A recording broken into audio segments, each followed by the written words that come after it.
ಹಾಸನ ಜಿಲ್ಲೆಯಲ್ಲಿ ಹೃದಯವಿನ ಸಂಖ್ಯೆ ಹೆಚ್ಚಳಕ್ಕೆ ಆಹಾರ ಪದ್ಧತಿ, ಆಮೇಲೆ ನಮ್ಮ MLA ಹೇಳಿದಂಗೆ ರೆಡ್ ಬಿಟ್ಟು ಮಾಂಸ ಕುಡಿತ ಊಟ ಇದು ಕಾರಣ ಅಂತ ಹೇಳ್ತಾವ್ರೆ ಕೆಲವರು, ಅಲ್ಲ ಎಲ್ಲರೂ ಹೇಳೋದು. ಅದರಿಂದ ಆಗುತ್ತೋ ಕೊಡುತ್ತೋ ಅದು ಗೊತ್ತಿಲ್ಲ ನಮಗೆ.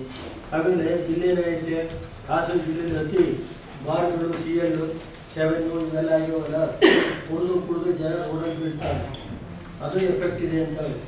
ಬರೀ ಹಾಸನ ಸಿಟಿ ಒಂದರಲ್ಲಿ ಒಂದು ರೋಡಲ್ಲಿ ಗೊತ್ತಿಲ್ಲ.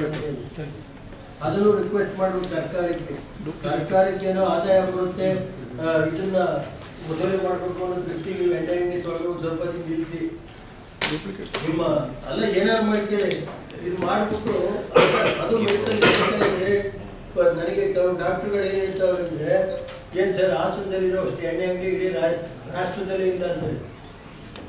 ಯಾವ ಜಿಲ್ಲೆಯ ಉತ್ಸಾಹವರು 10ವರೆಗೆ ಓಪನ್ ಮಾಡಿ ಸಾಯಂಕಾಲ 8 ತರ ಬಾಗ್ಲಾಕಂಗಾರ ಮಾಡಿ ನಾವು ಎಣ್ಣೆ ಅದು ಮಾಡಿ ಇದನ್ನ ನಿಲ್ಸಕ್ಕಾಗಲ್ಲ. ಅಲ್ಲ ಕೇಳೋಣ, ಕೇಳು ದಯವಿಟ್ಟು ಈಗ ಒಳ್ಳೇದು ಹೇಳಿದ್ದೀರಿ. ದಯವಿಟ್ಟು ಕಾನೂನು ಪ್ರಕಾರ 10 ಗಂಟೆಗೆ ಓಪನ್ ಆಗಿರ್ಬೇಕೋ ನಮ್ಗೆ ಗೊತ್ತಿರಬೇಕು. ರಾತ್ರಿ 8 ಗಂಟೆಗಿನ್ನ 9 ಗಂಟೆಗೆ ಕ್ಲೋಸ್ ಮಾಡೋದಿರ್ಬೇಕೇನೋ. ಕಡ್ಡಾಯವಾಗಿ ಅಷ್ಟು ಕ್ಲೋಸ್ ಮಾಡೋದು ಮಾಡಿ. ಬೆಳಗು ಅಲ್ಲ ಓಪನ್ ಪರಿಣಾಮ ಜಾಸ್ತಿ ಆಯ್ತು.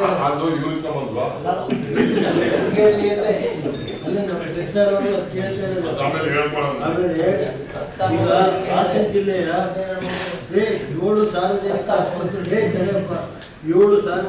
ಆಸ್ಪತ್ರೆಯಲ್ಲಿ ಕನಿಷ್ಠ 5 ಹಾಸಿಗೆ 7 ಆಸ್ಪತ್ರೆಗಳಿವೆ.